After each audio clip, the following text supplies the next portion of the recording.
Oh. Oh. Ah, il y a 10 ans, ça a été à l'heure, il y avait écrit il y a 9 ans. Oh là là là là là là là là là là. Alors attends, juste je vais voir la miniature déjà, pour qu'on angoisse un peu. Ah oui. Aïe, aïe, aïe. Ah non, j'avais déjà ça. Ah, c'est après que j'ai eu la coupe un peu Ah, plus. tu vois?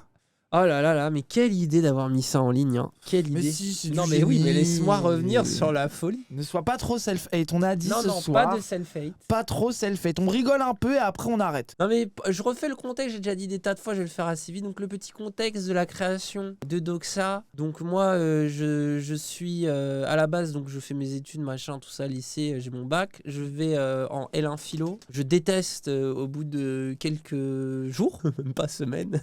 J'aime vraiment pas. Je passe une très mauvaise première année à la fac parce que je commence à plus aller en cours, j'aime pas, puis j'ai aucune thune. Je trouve que la vie est dure. Du coup, j'en ai marre aller à la fac, je me repose pour me remettre de comment j'ai bossé. Je claque un peu vite mes thunes et après, je fais que crever la faim, donc j'ai même plus l'argent pour prendre le tram. Enfin bref, tu vois l'ambiance. Ouais, de fou. Ambiance étudiant L1. J'aime vraiment pas. Donc ma première année à la fac se passe super mal.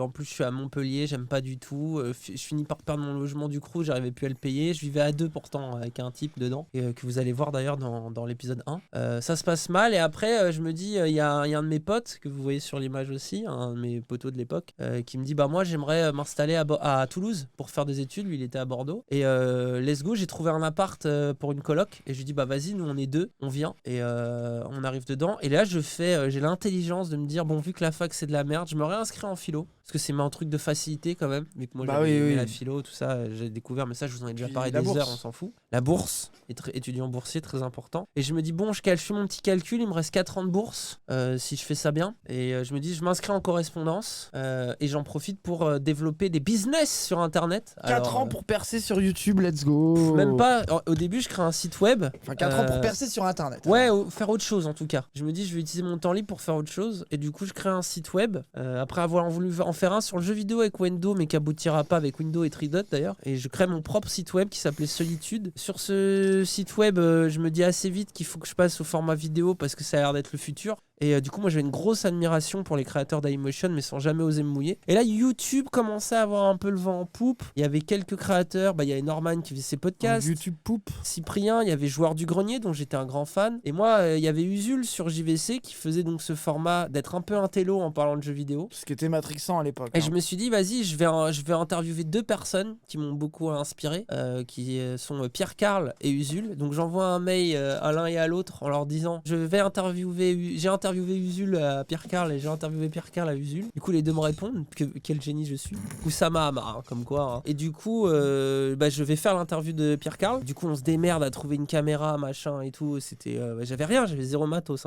Donc c'est ma première expérience. C'est celle où il y a l'affiche pas vu pas pris derrière, non? Non, ça pas vu pas pris, c'est l'affiche qui m'a donné, qui est dans le décor de ça. Donc j'ai fait ça à la base, c'est comme ça que j'ai eu un peu du Tosma. Enfin, c'était mon pote qui s'était équipé en appareil photo et qui me l'avait prêté après pour que je fasse Doxa. Et après je parle à Usul, on n'a jamais fait d'interview avec Usul, mais par contre Usul, je lui dis que j'ai en projet de faire une émission comme 3615 Usul, mais pour parler de philosophie. Et Usul à ce moment-là, il est dans un mood de j'en ai marre de parler de jeux vidéo, j'aimerais bien parler un peu plus politique. Et du coup Usul m'a encouragé, m'a dit mais il y a rien, il y a personne qui fait des vidéos sérieuses sur YouTube, ce qui était vrai, ça pourrait être pas mal, n'hésite pas à m'envoyer, si tu fais quelque chose, envoie-moi un truc, je te donnerai des conseils. Et puis Usul me dit ça, et là je me souviens, je suis traversé d'une sensation dont je me souviendrai toute ma vie, une sensation d'urgence, de me dire il faut que je fasse un truc maintenant. Je sens que j'ai une idée en or, et de ce contexte je me dis il faut que je fasse Doxa. Et donc mes inspirations c'est 3615 Usul, JDG pour le côté personnage, vu que j'avais pas beaucoup d'habits et que j'étais très pauvre, je me suis dit autant avoir une tenue qui fonctionne et qui est iconique, et d'y mettre la même à chaque épisode, et avoir du coup une DA un peu, parce que j'ai qu'une chambre aussi avec un rideau rouge, donc je peux pas aller très loin avec ça. Je mets les 2-3 posters que j'avais, j'arrange un peu ma bibliothèque. Tu les mets tous au même endroit? Ouais, normal, gros. Et il y avait rien d'autre de décoré dans mon appartement que ce coin-là. C'est incroyable. Et je fais un premier pilote, un vrai premier pilote que j'ai supprimé, donc on ne verra pas malheureusement, où je parle avec une voix encore fluette. C'est incroyable. Parce que je veux imiter à fond les profs, et je l'envoie à Usul qui me dit... Tu dis les profs c'est des petites victimes métrosexuelles, faut que je fasse pareil. C'est ça, et Usul me dit mais pourquoi tu parles comme ça, de 1, et de 2 aussi il m'engueule parce qu'en gros il y avait, là vous verrez dans le projet Doxa, il y a des illustrations, donc c'est-à-dire il y a des moments où je suis face caméra et des moments où il y a de la voix off avec des images, des illustrations. Mais le premier épisode, j'ai tout tourné en face cam et du coup, je faisais 40 fois dans le même angle des plans et donc il y avait des plans comme ça, tu vois. Genre, il y avait vraiment des plans comme ça. Et il disait, mais on te voit même pas en entier. C'est quoi ces plans ? Fais pas ça. C'est pas bien. Et je lui ai dit, bah, je pensais peut-être faire de l'illustration. Et Usul m'a dit, oui, ça c'est bien. Donc, je me fais, oh là là, c'est nul. Moi, j'ai perdu toute crédibilité. Usul me déteste. Et je fais le premier épisode que j'envoie à Usul qui ne me répond pas. Donc, je mets l'épisode sur mon mur Facebook. J'ai 15 mecs qui répondent pour me dire, c'est de la merde, supprime. Donc, je suis dans une bonne ambiance. Je me dis, bon, bah, je vais supprimer mon épisode. Et puis, une semaine plus tard, Usul me répond, me dit, ah, j'étais grave occupé, désolé, je faisais des trucs, machin. Et dit, bah, j'ai regardé avec Dorian. Et bon, il y a plein de défauts et tout. Mais on a kiffé. C'est cool, continue. Et Usul le partage sur sa page Facebook. Ça valait à peu près quelque chose à l'époque. Il devait y avoir, je sais même pas, mais peut-être 10 000 fans, j'en sais rien. Et du coup, je passe de 20 vues à 800 abonnés, je crois, un truc comme ça. Incroyable. Premier soir. Let's go. Bon, let's go, vous êtes prêts? Ça va cringer, allez, attention. C'est parti. Oh. Allez. Attends, je mets en plein écran. Très bonne idée, le générique. Un peu excitant pour certains. Oh là là, il n'a pas changé. C'est toujours le même. Quelle dinguerie, hein. Let's go.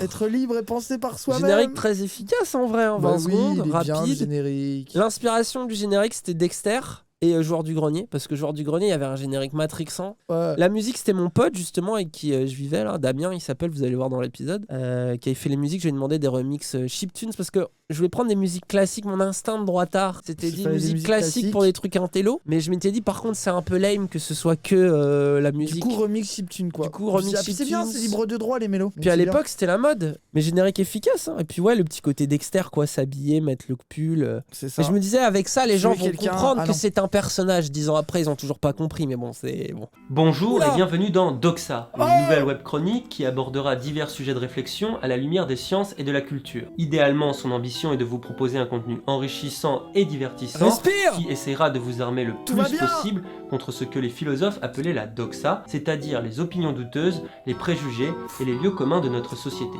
Ok Usain Bolt. Respire, détends-toi, tout va bien se passer. La web chronique. En apnée. Oh là là. En apnée. C'est tellement mignon, c'est tellement mignon. Il parle comme un perso dans FF4. Alors regardez bien les mains, c'est important car dans l'épisode 2, j'ai été Trixmile, vous allez voir l'épisode 2, je me tire le ventre car j'ai peur de mes mains qui gigotent pour rien, mais parce que, et ça c'était Pouillou qui m'avait dit ça à l'époque, qui m'avait dit, parce que j'avais dit ouais t'as vu mes mains et tout, je sais pas les gérer, il m'avait dit mais ça c'est le premier truc qu'on apprend au théâtre, c'est quoi faire de ses mains, et dans la vraie vie on réfléchit pas avec ce qu'on fait de ses mains. Oui c'est vrai. Tu vois, genre alors que dès que t'es face à une caméra t'es en mode je les mets où, et en fait faut apprendre à s'en foutre et à se servir de son langage corporel, mais c'est quelque chose qui prend du temps quoi. Et en vrai je suis quelqu'un qui parle beaucoup avec les mains, racine italienne, let's go, mon côté métissé d'Ibiza. Ouais Mussolini pardon. C'est pas ça. Mais moi j'ai toujours beaucoup parlé avec les mains et je trouve que c'est un truc puissant en fait. Je vais juste revenir parce que c'est la première phrase et elle a marqué au moins tous mes amis. Le fameux une nouvelle web chronique. Bonjour et bienvenue dans Doxa. Et donc je peux vous dire que Wendo et Antoine Daniel me l'ont dit 200 fois pour me harceler. Après c'est valide et légitime. Imagine, je me réveille, j'arrive dans mon salon et je voyais Antoine Daniel qui me regardait et qui faisait bonjour et bienvenue dans Doxa. Tu sais genre. Le bâtard. Après il a raison. Mais bien sûr, c'était le bonheur. Après lui t'inquiète qu'il est encore plus traumatisé du premier What the Cut que bien que sûr, j'imagine. J'imagine.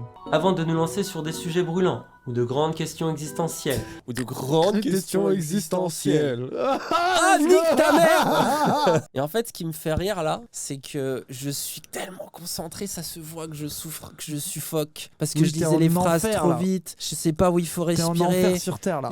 En fait, j'essaye de me remémorer mon texte. Moi, j'ai des problèmes d'attention énormes en plus à ce moment-là. Et du coup, je suis en mode, prendre le texte, tout me fait souffrir, j'ai honte. Je suis tout gainé dans mon corps. T'as une voix en poulet qui est bizarre, qui n'est n'est pas toi. Je suis contracté, rien n'est naturel. C'est-à-dire le naturel n'existe pas dans cette personne. Parce que c'est ce que je trouve deep, c'est que c'est vraiment un prolo qui singe un bourgeois. Les gens qui n'ont pas vu ça sont des débiles. Hein. Ça se voit vraiment que tu fais crari le prof, quoi. Et pareil, c'est un truc qu'on s'était dit avec Usul, c'est que tu regardes 3615 Usul ou Doxa, c'est finalement 2 prolos qui ont singé des bourgeois en mettant des chemises, machin. Usul est beaucoup plus naturel que moi, je pense qu'il est beaucoup plus doué face à une caméra que moi aussi, hein. Ça c'est un fait. Hein. Moi j'étais pas très talentueux en vrai là-dessus. Bah ouais, alors qu'Usul, bon comédien en fait, tout simplement. C'est ça, Usul a été un bon comédien plus tôt, mais après c'est tellement dur les gens. Mettez-vous dans une caméra et soyez naturel, vous allez voir l'enfer en fait. Mais moi je suis beaucoup plus doué en impro. Et je pense que ça se voit dans les streams. Bah oui, c'est ça. Que je le suis. Même les streams qui étaient nuls au début, c'était pas ça le problème, tu vois. Ça n'a jamais été le fait d'avoir un ton chelou ou quoi, tu vois. Et puis un autre problème, un rapport religieux au texte. Oui, qui était peut-être que t'as dû désacraliser après. J'aurais dû plus écrire des plans et donner mes idées et machin. Et là, du coup, l'envie de lire la phrase comme elle a été écrite. C'était le besoin d'être dans une zone de confort aussi, de te dire si mon texte est carré et que je reste dedans, je peux pas me planter, tu vois. À savoir aussi, dans les petits trucs que j'ai à dire avant qu'on commence vraiment, 2 choses. Déjà, le décor. Donc ça, l'affiche que Pierre Carl m'a offerte, pas vu pas pris, que j'ai mis là. Ça, c'est des dessins de mon ex-pote Ima, là, mon ex-coloc. Un dessin d'Usul, d'ailleurs, pour l'héritage, tu vois. Une bibliothèque, on s'en bat les couilles. Et l'autre truc à dire, c'est Ovis Solo, que j'ai rencontré sur Facebook, parce qu'on trollait des pages de droitard ensemble, des pages des médias, où on se moquait des médias qui écrivaient des trucs et tout. Et j'ai rencontré Ovis, qui lui était un petit bourgeois qui avait fait une école de journaliste et qu'on avait été dégoûté parce qu'il voulait devenir un journaliste de gauche et il s'est rendu compte qu'il allait devoir vendre du papier et écrire de la merde. Donc lui il vient parcours un peu fils de médecin, machin, tout ça. Tous tes ex c'est des petits bourgeois, voilà ce que je remarque. Ouais, mais après Ovis il est vraiment cool. Et c'est un vrai déclassé. Il a vraiment choisi d'en avoir ras le cul. Dans le RP anti-ex. Oui, bien sûr. Ouais, soit dans le RP anti-ex. Il n'y a pas meilleur que Raz, c'est bon, il est heureux. Non mais Ovis en vrai, je pense, pour ça je lui rends hommage aussi ce soir. Je sais pas, de toute façon il écoutera peut-être, des fois il écoute 2-3 lives, il m'a déjà envoyé 1 ou 2 messages, on se parle de temps en temps. Et je lui ai dit, je l'ai mis sur le projet Doxa parce que moi j'avais un peu les idées, des idées de sujet, les idées de réad, montage. J'avais aucune confiance en moi et en mes capacités d'écrire. Et je trouvais que ce que j'écrivais était nul, je savais pas écrire parce que j'avais des lacunes scolaires énormes. J'étais vraiment extrêmement mauvais à l'école et tout. Donc j'avais un rapport à ça extrêmement contrarié. Et Ovis me donnait des conseils et on écrivait ça. Moi je lui disais voilà, je vais faire ça, je lui faisais un plan de ce que je voulais dire. Ovis me faisait un premier jet, il mettait des infos, il me l'écrit un peu en mode journaliste, quoi, comme il sait faire. Et après, on réécrivait ensemble des trucs. Et moi, j'apportais pas mal les fins, les trucs un peu plus lyriques. Puis des blagues, on les écrivait un peu ensemble, on se tapait des barres. Et c'est comme ça que j'ai créé Doxa. Et puis j'avais aussi envie d'écrire à plusieurs, parce que ça, c'est un truc qui, je pense, dans ma carrière aussi, c'est un truc et une continuité. Je voulais pas être seul et faire un truc au moins à 2, parce que si tu réfléchis moins bien tout seul. Et Ovis, ce que je kiffais, c'est parcours. Il avait fait des vraies études. Donc je me disais, il a des bases intello que j'ai pas. Il a une XP de vie, parce que du coup, il a fait un truc de journaliste, ça l'a saoulé, il a préféré se barrer à la campagne, vivre. Et d'ailleurs, il continue, hein, aux dernières nouvelles que j'ai eues en tout cas. Et il m'a accompagné pour une 15aine d'épisodes. Après, il y a la transition avec Estonie, je reviendrai dessus quand on y sera, tu vois. Il m'a accompagné un moment. Petit bourgeois. Ouais, il en faut toujours un. Et Cassandre est mon dernier ex-petit bourgeois avec qui j'ai écrit des choses. Moi, je trouve ça important. Il faut un science-pisse. Il faut un bourgeois dans la pièce. Il faut quelqu'un qui a fait des études pour écrire des trucs de vulgaire. C'est comme ça. C'est toujours utile, je suis d'accord. C'est la règle. Et mais en vrai, Ovis, énorme saut à lui. En plus, il n'y avait pas d'argent à se faire. Il n'y avait rien à prendre là-dedans. Je pense que je lui ai donné 30% du Tipeee vers les derniers épisodes quand il y avait 100 balles quand il y avait 200 balles de Tipeee. Donc, ça dit rien, quoi. Il a quasiment rien gagné avec ça. Par contre, il m'a toujours dit à quel point ça lui a fait plaisir parce que c'est un kiffeur de philo. C'est un mec radical qui voulait être indépendant, qui a dit merde à être un journaliste, à avoir une position sociale confortable. Un vrai déclassé et je le respecte beaucoup pour ça. Et en plus, c'est pas un FDP par rapport à d'autres, si tu vois ce que je veux dire. Moi, je trouve qu'il a toujours été cool, honnête. On s'est toujours parlé franc. Et quand il en a eu marre, il me l'a dit. C'était un mec qui avait 10 ans de plus que moi aussi, donc je pense qu'il était aussi un peu plus mature, tout ça, sur pas mal de trucs. Et je lui dois des choses parce que j'ai mature pour ton âge. J'ai appris à écrire. Oh non, alors lui, vraiment bien hétéro, sois rassuré. Mais voilà, mais du coup, Essoa Ovis, évidemment, qui écrit les lignes qu'on a écrites ensemble et qui fait partie pour moi de ceux qu'on créé Doxa. Surtout sur on va dire le texte, quoi. Parce que tout ce qui est vidéo, réalisation, c'était pas son domaine et là, c'était plus le mien. Laissez-moi vous proposer de commencer par la base de ce qui fait l'opinion, à savoir la pensée personnelle. Une Doxa courante consiste à croire que nous pensons tous par nous-mêmes, que nous avons chacun nos nos opinions personnelles sur chaque sujet et que notre vie se façonne à l'image de notre volonté. Et vous voyez, avant vos traites de gauchistes, là, à me dire le déterminisme n'existe pas, tu sais, ou le mérite n'existe pas, quand on me retweet en disant Dani Kelly-Vieux-Gars, le mérite, machin, 10 ans avant vous. Instinctivement, nous nous pensons et nous nous ressentons libres. Et une phrase bien connue dit même que tous les hommes naissent et demeurent libres et égaux en droit. Ah, on sent l'ironie, tu vois que le personnage il est là pour être ironique, non?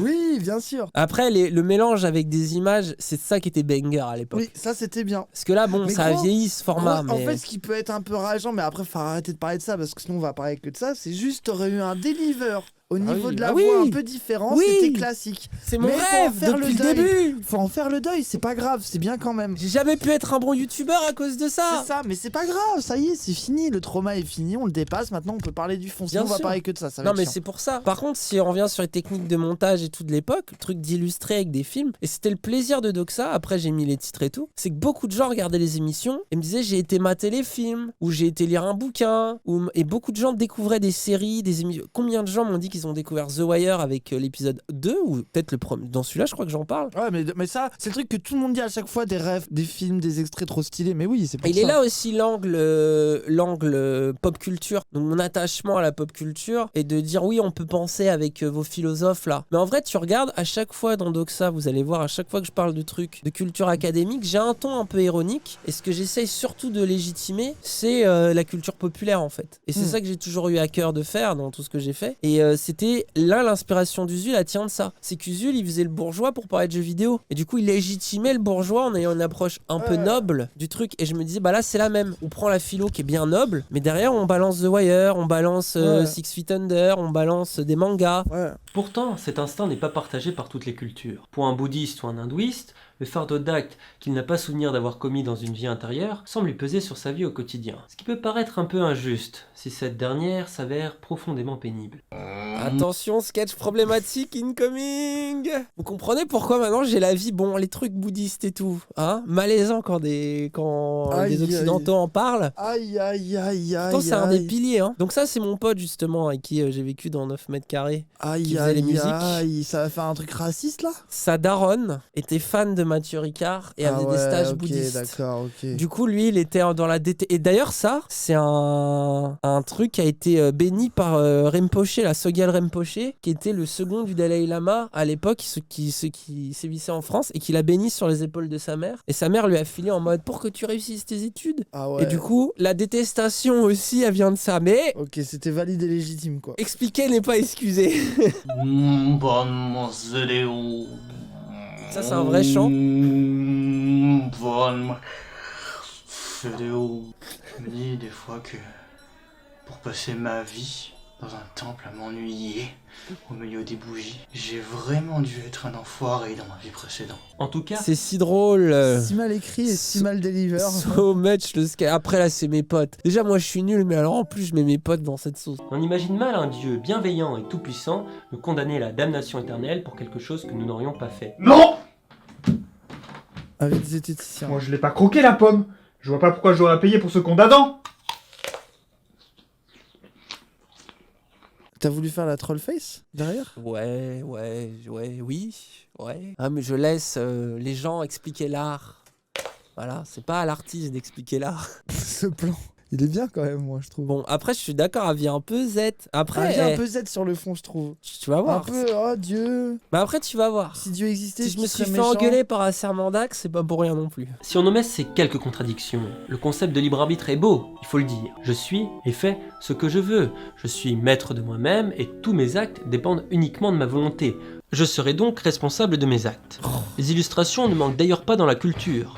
L'exemple du self-made man américain en est le plus connu et le plus représenté au cinéma. Le film Rocky est doublement intéressant à cet égard. Alors qu'il la reprend dans les grandes lignes, il n'oublie pas non plus de critiquer cette vision des choses quand il nous montre que le plan d'Apollo Creed, le champion du monde qui décide d'affronter Rocky, est en réalité de se servir de cette symbolique de l'American Dream pour redonner un coup de fouet à son image. Quand tu vois le nombre de gens qui ont dit de la D sur Rocky, alors que là j'ai l'angle le plus gauchiste Terminali 2013 possible. Mais c'est pas non plus anti-Rocky, je suis parce que gros, je suis un immense fan de Rocky, moi. Je suis bien sûr Creed 3 aussi. cinéma bientôt. Prenons un exemple parlant. Devons-nous juger pour vol un homme dans le besoin et un riche maire de Paris de la même manière ? Cela semble absurde. Heureusement, nos juges l'ont bien compris et n'iraient pas jusqu'à punir sévèrement un homme aussi important. Ou la petite balle de gauche. Petite balle sur Chirac. Petite balle de gauche. Ça y est, ça commence. Je t'aimais bien quand tu faisais Doxa. Car tu n'étais pas de gauche, Dany. Tu n'étais pas politisé. Tu étais neutre et apolitique. Alors que là, ça commence déjà à se moquer de la justice. Comme quoi, libre arbitre et justice, tiens, ça va ensemble pour taper sur les plus pauvres. Bizarre. Oui. Sans prendre en compte tous les facteurs qui influencent nos comportements, on risque de simplifier la réalité et de s'imaginer un autre fondamentalement mauvais, voire même de stigmatiser certains individus. Je suis pas raciste, moi. Mais... Allez, les beaufs et les barbares. Hein. Alors attention, sketch problématique sur les beaufs. Je tiens, les barbes me terminent. Et moi, pourquoi me terminent d'autant plus ? En fait, je vous explique ce qui est drôle, car vous allez pas comprendre. C'est que c'est leur daron. Les deux ont portrayé leur daron, mais à la perfection. Je suis pas raciste, moi. Je suis pas raciste, mais quand même, quand je sors, il y a quelque chose que je dois admettre. C'est, écoute-moi, c'est que c'est quand même les Noirs et les Arabes qui volent. Oh, je suis désolé. Ouais. C'est quand même bizarre, non ? Et qu'est-ce qu'il fait le peuple dans tout ça ? Qu'est-ce qu'il fait ? Entre notre milieu social... Les beaufs, faut aimer. Les petits blancs, on a dit. Mépris de classe. Bah bien sûr, mais Oui. il est tellement réel aussi. Genre, c'est tellement leurs deux darons, quoi. Oui. Entre notre milieu social, notre éducation, notre époque, notre histoire personnelle, nos rencontres, énormément de choses structurent nos choix et nos opinions. L'excellente série The Wire s'est justement penchée sur cette complexité des réalités sociales. Chaque personnage de la série doit savoir utiliser sa situation et les moyens dont il dispose pour s'en sortir. Le ton Leur est plus demande- réussi, Non, on c'est voit. juste que là, il est un peu réussi. C'est très aléatoire en vrai. Des Oui, fois, ça va, c'est ça pas mal vient, et quoi. des fois, c'est. Pourquoi j'arrivais pas ? Je sais pas. Tout le tissu social est un immense jeu où chacun joue ses cartes et où les hommes sont des loups pour l'homme. On comprend progressivement que la volonté ne suffit pas pour faire sa place dans ce triste jeu, et la puissance des déterminations dans les comportements des personnages nous renvoie à la force des nôtres. Après, c'est beau, hein. Puis alors, The Wire, deux choses. Déjà, le nombre de gens. Et c'est là que j'ai compris l'intérêt de faire Doxa aussi à l'époque. Le nombre de gens qui ont regardé The Wire grâce à cette vidéo. Et d'autres, il y en a eu d'autres derrière. Parce que des vidéos sur The Wire, aujourd'hui, c'est pas ce qui manque en vrai. Et tant mieux. Hein. Mais à l'époque, c'était vraiment la méta. Je pense que The Wire, ça a traumatisé particulièrement ma génération. Et c'est pas pour rien que dans n'importe quel texte de rap, ça fait une Encore référence aujourd'hui, ouais. à The Wire. Tu vois des gauchistes les plus facs qui faisaient des projections The Wire au mec terminali qui a jamais mis un pied à l'école, voire qui a arrêté avant le bac et tout. The Wire, c'est vraiment un truc qui nous a permis de penser et je pense qu'il y a plein de trucs qu'on doit à cette série qui restent pour moi complètement cultes et que j'ai très envie de remater d'ailleurs un de ces quatre. Parce que je pense que ça doit toujours être aussi puissant. Ça reste une œuvre assez folle The Wire. Donc pour ceux qui connaissent pas, je continue de conseiller. Hein. Si on regarde un peu plus en avant dans l'Antiquité, les stoïciens sont les premiers à avoir insisté sur le fait que peu de choses dépendaient vraiment de nous. La sagesse qu'ils nous proposaient. La musique de Final Fantasy VII, Cosmos, Canyon, pour parler des stoïciens. Je suis toujours heureux de ce choix. Alors consistait à délimiter ce qui justement était de notre ressort et d'accepter ce qui ne l'était pas, afin d'éviter de se créer des ressentis négatifs inutiles. La vision de Spinoza peut être également intéressante. Il a montré dans son livre L'éthique à quel point toutes nos actions et nos manières de penser sont régies avant tout par un ensemble de causes extérieures. Pour autant, cela ne veut pas dire qu'aucune liberté humaine n'est possible. Au contraire, c'est justement dans la connaissance de ce qui nous détermine que réside notre ticket vers l'émancipation. De nombreuses sciences s'appliquent finalement aussi à nous montrer en quoi l'homme et la nature sont déterminés. La sociologie, la psychologie, l'ethnologie, l'éthologie, la sémiologie, l'histoire, les neurosciences, les sciences physiques, la biologie, la génétique... Bref, toutes ces sciences sont autant de spécialités qui montrent à qui veut les voir les nombreux aspects qui jouent sur nos actes et qui n'ont rien à voir avec la volonté. Cependant, contrairement aux apparences, ces philosophes... Je me souviens qu'à l'époque, j'avais reçu un message de quelqu'un qui m'a dit « Bravo Dany, tu ne fais pas de différence entre sciences sociales et sciences dures. » Et à l'époque, j'avais pas compris ce message. Maintenant, quand je vois les débats terminalisés zététiciens... C'était déjà un zème. 10 ans plus tard... Moi, je vois le zème en toi, là. C'est réel. Cependant, contrairement aux apparences, ces philosophes et avec eux toutes ces sciences, que l'on appelle parfois déterministes, sont loin de nous priver de liberté. Plus encore, en nous donnant une meilleure connaissance des lois naturelles et sociales, ils nous l'offrent. Finalement, que faire de plus ? Reconnaître ce qui nous influence, tenter d'en éviter les conséquences néfastes et se construire une véritable autonomie de pensée. Là est peut-être la clé. Certains déterministes convaincus pourraient me dire qu'il s'agit là d'une illusion et que mon émancipation ne découle pas de ma volonté. Linguisticae. Possible. Mais dans le doute, ne nous abstenons pas. Nous n'avons rien à y perdre, mais beaucoup à y gagner. Poète, poète, poète. En vrai, c'est carré. Pas mal, franchement. Franchement, ça va, il était bien l'épisode. Remerciements à Usul, Antoine, Daniel et Wendo pour leur soutien avec un T et tous les coms qui ont parlé que de ça, j'ai envie de mourir. J'ai découvert YouTube à ce moment-là.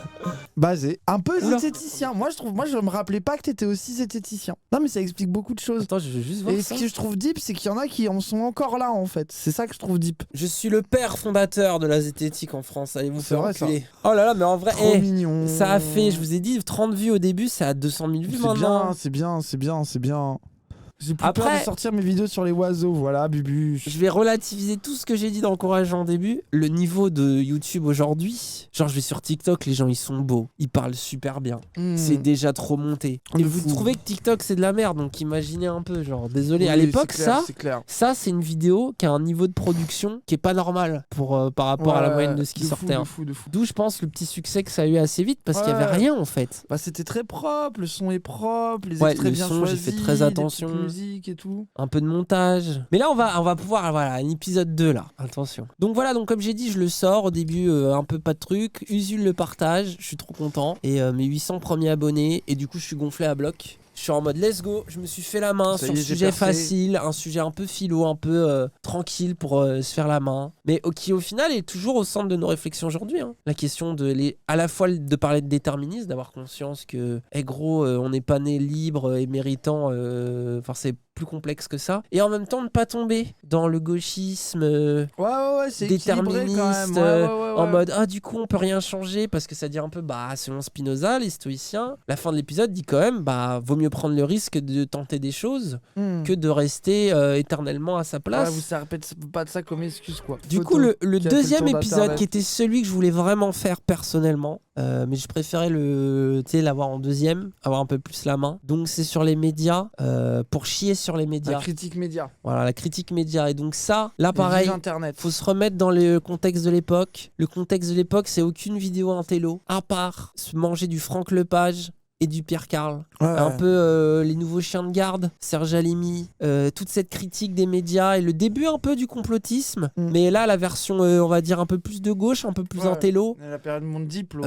Voilà, tout ça. Et donc, c'était un truc un peu niche, mais qui a structuré beaucoup. Et on est revenu sur ça plusieurs fois en live, ensemble, en disant que l'une de nos grosses victoires à cette gauche-là d'Internet il y a 10 ans, c'est la critique média. C'est ça que les gens... c'est un truc qui est passé... Qui a matrixé beaucoup de gens. Et qui est resté, qui est maintenant est un truc admis dans la société. En tout cas, chez les jeunes, que... un peu plus qu'avant, les médias traditionnels... Des fois, tu sens qu'il y aurait besoin d'en refaire un peu, mais en même temps, ça va, c'est quand même acquis, quoi. Et c'est cet épisode-là qui va un peu plus convaincre les gens et qui va m'amener autour des 2000 abonnés, je crois. Donc, c'est cet épisode-là qui entérine le succès, on va dire. Du succès, et pourquoi 2000 abonnés? Parce que, donc, comme j'ai dit, Usul me parle et me dit c'est bien, machin, le partage. Et il me dit, il faut que je te présente à un petit créateur qui débute. Vous allez bien vous entendre parce que les deux, vous faites du montage. Tu sais, en fait, Usul, je pense qu'il voyait en nous, c'est qu'on faisait du montage par rapport aux autres mecs qui essayaient de faire des vidéos et c'était un face cam dégueulasse de la technique un peu, avec un son pourri. Et là, nous, il y avait du montage. Il a dit, il faut que je te présente à un petit gars qui débute, Antoine Daniel. Et il me dit,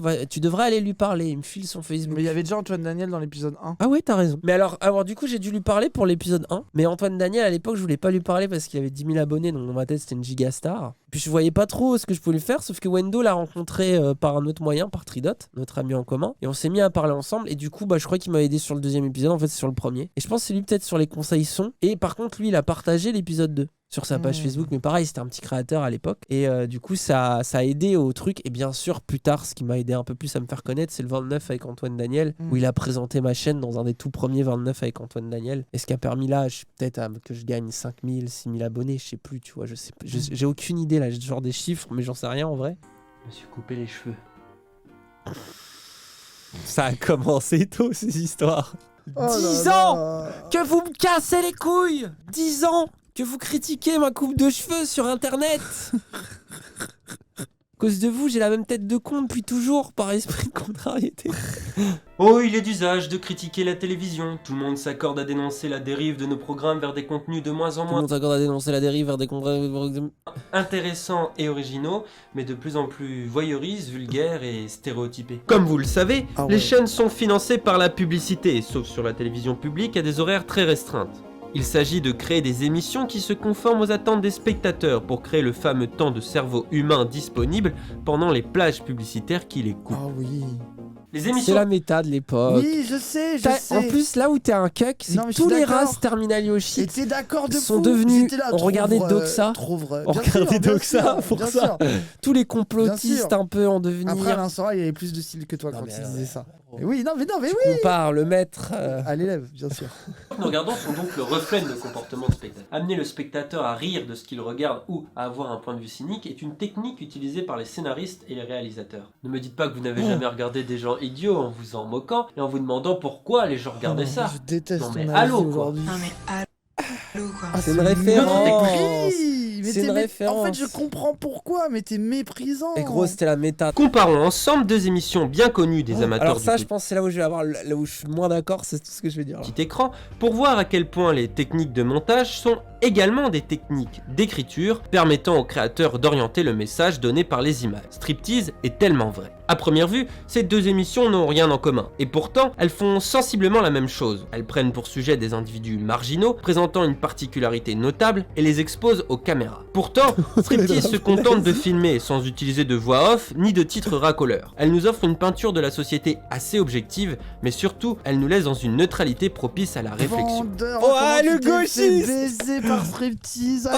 Après, j'étais trop fan aussi. Non, mais Striptease, émission exceptionnelle. Non, mais là où j'ai tort aussi, en fait. Bah oui, et beaucoup de gens me l'avaient dit dans les coms de tu forces sur Striptease. Bah oui, mais c'est bon, mais c'est très mais bien. Bon, après, j'ai voulu faire un parallèle qui ne fonctionne pas. Oui. L'émission tellement vraie, elle utilise. Ça m'avait choqué. Moi aussi, j'étais pro Michael Vendetta, un peu en mode c'est choquant, gros. Une voix off, des musiques rythmées et entraînantes, des effets de montage grossiers pour tourner en ridicule des individus et nous faire rire. Le journaliste Pierre Carl c'est mon interview. Penché sur ces questions. Il a su mettre à jour dans plusieurs documentaires l'influence importante qu'avaient les grands patrons de chaîne sur le contenu des programmes et de l'information et sur le poids que pesaient les amitiés entre les politiques, les journalistes, les patrons et les chroniqueurs dans tout cela. Et devinez quoi? Il a tellement bien fait son travail de journaliste qu'on ne lui a plus jamais demandé d'enquêter pour les médias. Il sait aussi... Oh l'ironie. À savoir un truc sur ma rencontre avec Pierre Carl, c'est quand j'ai rencontré Pierre Carl, j'étais un peu un débutant, un noob, un gauchiste plein d'espoir et d'idéalisme. Ouais. Et j'arrive et je lui ai dit on va faire le picket stream avec internet, on va tout changer. Et Pierre Carl m'a regardé comme un espèce de connard à la Dany Eraz et il m'a fait que tu es jeune. Et il m'a expliqué sa vie et il m'a fait comprendre pourquoi il désespérait. Et il m'a dit ce truc où il m'a fait internet, je comprends ton enthousiasme, tous les jeunes qui travaillent pour moi ils sont pareils sur internet, sur l'indépendance, sur truc. Mais tu verras, ça sera rempli de petits bourges. Tôt ou tard. Et ça va refaire les mêmes choses, les mêmes erreurs, la publicité. Et en vrai, il avait un peu tort sur certains aspects. Mais parce que Internet, c'est pas les mêmes règles que la télé. Mais là où je me suis rendu compte avec le temps, en vieillissant, à quel point il avait raison surtout. Mais il faut bien commencer quelque part. C'est normal. Pierre Carl, c'est un soldat. Pierre Carl. On lui doit trop de choses à Pierre Carl. Et puis, moi, ce que j'aime chez lui, c'est que c'est un bandeur gauchiste, mais il a fait des films vraiment divertissants, qui sont vraiment cool à voir et qui sont aussi terminali gauchistes, qui sont cool à voir, même pour des profans. Attends, les premiers ils sont incroyables. Les derniers, j'aime moins le Pierre Carl d'aujourd'hui. Ouais, il y a des trucs. Mais ça, la sociologie est un sport de combat, c'est son banger. Ouais, de fou. Ni Vieux ni Traite. Vieux ni Traite, banger aussi. Bref. Et à l'époque, Pierre Carl, c'était une sacrée ref. Pour les médias. Ouais. Il s'est aussi penché sur le travail du sociologue Pierre Bourdieu, connu pour son analyse des médias. Bourdieu a mis à jour leurs codes, les causes de l'homogénéité de leur contenu et leurs conséquences sur l'opinion et le comportement de la population. Il a montré que tous les journalistes des grands groupes font face aux mêmes contraintes. Il leur faut aller vite, censurer certains contenus qui pourraient gêner les entreprises dont la publicité paye leur salaire et proposer des articles vendeurs, scandales, faits divers, problèmes politiques simplifiés et non ennuyeux. Il a également montré que les PDG, les présentateurs, les grands journalistes des différentes chaînes sont en majorité issus du même milieu et d'une poignée de grandes écoles dans lesquelles ils se sont créés une vision du monde et un réseau. Après, là où moi je vois l'angle mort qu'on avait tous à l'époque, c'était ils font du contenu facile, ils veulent pas faire de la politique complexe, on fait pareil aujourd'hui. Ils veulent pas rentrer dans le truc. C'est là qu'on avait tort, qu'on n'avait pas l'instinct de dire le problème. Limite, c'est pas de vouloir faire du contenu facile à comprendre, accessible, divertissant, c'est de le l'orienter politiquement. Et on avait l'impression que orienter politiquement le contenu dans le sens de nos idées serait forcément plus compliqué, serait forcément plus long, serait forcément, tu vois, qu'on pourrait jamais être divertissant. Que j'avais. C'est ça. Mais qu'on avait tous gros. Mais qu'on avait parce qu'on voulait se construire en opposition totale aux médias traditionnels. Et finalement, on est revenu sur ça parce que en fait, c'est pas la forme. Le vrai problème, par contre, c'est ce que je dis, c'est le fond, c'est-à-dire que c'est des bourgeois sortis des mêmes écoles qui sucent les uns les autres et qui a un capital social à l'œuvre. Et c'est à cause de Bourdieu qui a gaslight tout le monde à pas vouloir aller à la télé et qui a fait ça. Bourdieu, pour moi, ce sur quoi je lui en veux le plus, c'est d'être en mode gros. T'étais pas capable de tenir tête à 2 journalistes débiles à Arrêt sur Image. Du coup, t'as écrit carrément un livre et tourné une émission pour te justifier de t'être fait terminer par 2 journalistes et dire faut jamais y aller quoi. Merci genre, Carla. Juste t'étais nul et t'as gaslight tout le monde, faut pas y aller alors que c'est juste après, que t'étais éclaté. Si gros. La gaslight les débiles qui ont jamais baisé par Schneiderman, Arrêt sur Image et tu l'as jamais supporté donc t'as fait chier tout le monde à cause de ça. Alors que du coup t'as aussi le truc de Noam Chomsky en mode oh là là je peux pas arriver à la télé et dire la CIA sont les plus grands terroristes que la Terre ait jamais porté. Bah oui mais en même temps c'est une punchline de ouf. Moi je trouve que c'est bien de le faire et d'énerver les gens. Enfin on n'a pas appris aux gauchistes à trouver les moyens de dérouler leurs idées dans les cadres de la société du spectacle pour le dire comme ça. Du coup on n'a pas pris le temps de s'entraîner, on s'enfermait dans le truc. Mais en plus tu dis Bourdieu mais il y a aussi les situationnistes, c'est tout un héritage c'est pour ça que j'ai dit politique. La société du spectacle. Mais... Et même Michéa et Kluskar et compagnie. Mais du coup on s'est enfermé dans le truc de on peut pas y aller, on pourra jamais gagner sur leur terrain. Go s'enfermer à l'université et en nager. Et c'est terrible. Alors que si ça faisait 10 ans que les gauchistes se posaient la question d'occuper le terrain médiatique et de le faire bien, bah ça irait mieux quoi. C'est pour ça qu'aujourd'hui dans les critiques plus contemporaines de la galerie à Todd là, t'as cette idée de le petit entre-soi, petit bourgeois qui se parle contre eux, qui fait des livres pour eux. Et gros ça y est quoi. Avant 2012, les grandes chaînes ne présentaient aux électeurs comme choix sérieux que les 2 partis majoritaires. En effet, on nous parlait de vote utile. Voir le film Hollande, DSK, etc. de Pierre Carl qui est très sympa sur le sujet. Et justement, c'est dans celui-là, je crois, où il y a le passage. C'est ça, c'est exactement, c'est tiré de ça. Où de Morand, en fait, il y a tout un moment qui est incroyable, juste vite fait, où en gros, ça lui montre une couve où ils ont mis Hollande avec écrit de gauche en énorme. Et la journaliste, elle lui dit, mais vous croyez qu'il est objectif, ça, et que vous auriez pas pu le faire autrement? Et là, il y a de Morand qui croit la baiser en disant, ah ouais? Et vous auriez fait quoi à la place? Vous avez mieux? Et elle lui dit, de gauche, point d'interrogation. Et là, de Morand se décompose. Et là, il s'énerve, il pète un câble. Bien sûr qu'on est de gauche à Libé. Bien sûr qu'on est de gauche à Libé. On a compté à lisez Libé. Vous verrez, vous lisez pas Libé. Vous n'avez pas fait la campagne. Lisez Libé. Ah bon? Eh ouais, lisez Libé, ouais. D'ailleurs, erreur de la vidéo, erreur de Doxa, pas assez d'extraits pour illustrer. Ça aurait été tellement bien de balancer le petit extrait de Morand qui s'énerve là. De fou. Vois. Mais bon, c'est parce qu'à l'époque, je voulais pas voler de contenu aussi. Donc oui, maintenant ça fait des règles de 8 heures sur une vidéo de 10 minutes. Dans une démocratie comme la nôtre, la majorité compte. Et il y a fort à parier que de simples restrictions comme l'interdiction des sondages et de leur diffusion en période électorale changeraient énormément de choses. Tenez, j'ai quelques questions pour vous. Qui ne se souvient pas de ce qu'il faisait lorsque les 2 tours new-yorkaises se sont écoulées? Quoi? D'après vous, pourquoi alors les publicités se déclenchent-elles toujours au moment le plus émouvant ou quand le suspense est à son comble? Pourquoi un journal télévisé s'ouvre-t-il toujours sur un fait divers sanglant ou morbide? Contre cette toujours. Non, mais ce qui me fait c'est déjà l'exemple marche. Attends, il y a plusieurs choses qui tenez, j'ai quelques questions pour vous. Le gars, il arrive comme as, tu sais pas pourquoi il arrive comme as, mais il arrive comme as. Il se penche vers la caméra. Il se penche et il dit vous vous souvenez quand le 11 septembre s'est déroulé? Le 11 septembre 2001.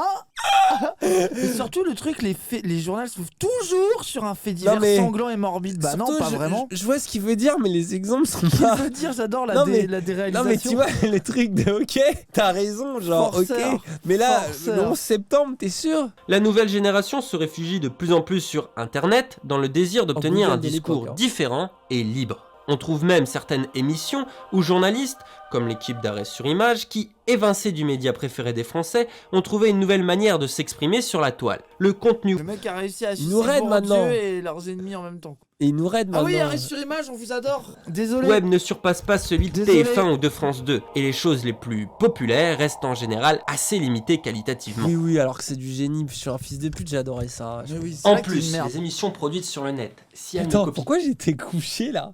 En plus, les émissions... Attendez. comment le MK Ultra.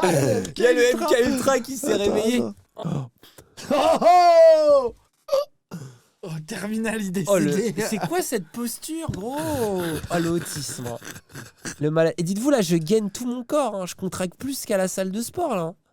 En plus. Le mec s'est déplié d'un coup, quoi. Salut, c'est Valentin fait des vides. Aujourd'hui, on va parler d'un truc qui nous concerne tous, les ouvertures faciles.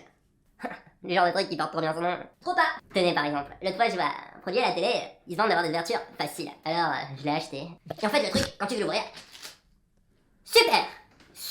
Wouh, super! En fait, c'est comme les filles faciles, ça reste difficile. Voilà, c'est fini. Et si comme moi, t'aimes pas les ouvertures faciles, partage cette vidéo sur ton mur. En attendant, tu peux rejoindre ma page Facebook, mon Twitter, mon Skyblog, mon MySpace, mon Aboutel, je sais pas, ce que tu veux en fait.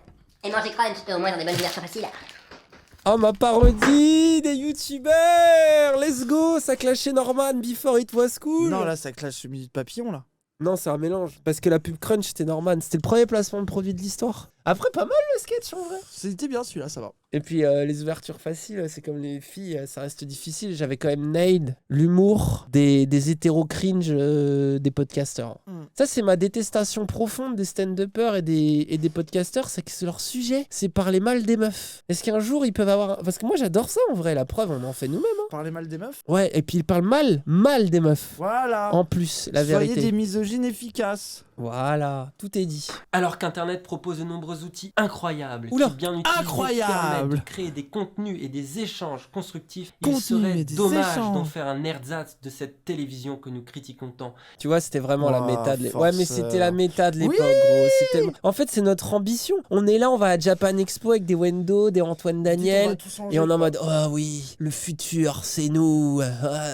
Tu vois, c'est gros. Et tellement, n'importe qui peut, s'il a de bonnes idées et un peu de courage, tenter d'améliorer les choses et d'apporter sa pierre à l'édifice. Ne laissons pas Internet s'enfoncer davantage dans cette facilité qui nous pollue tous tant et amenons-le ensemble vers ce dont nous rêvons.